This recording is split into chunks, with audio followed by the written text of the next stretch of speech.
குமரி மாவட்டத்தில் திடீரென ஆக்ரோஷமாக மாறிய கடல் அலைகளால் ராமன்துறை மீனவ கிராமத்தில் அலை தடுப்புச் சுவர் சேதமடைந்து வீடுகளுக்குள் கடல் நீர் புகும் அபாயம் ஏற்பட்டுள்ளது.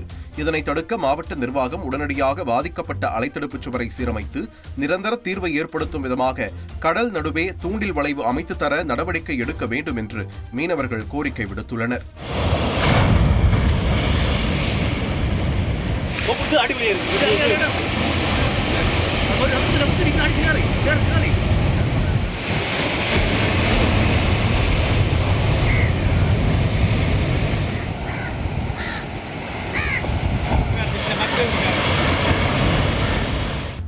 கிருஷ்ணகிரி மாவட்டத்தில் தொடர் கனமழையால் முட்டைக்கோஸ் தோட்டங்கள் பாதிப்படைந்து விலை கிடுகிடுவென சரிந்துள்ளதால் விவசாயிகள் வேதனை அடைந்துள்ளனர்.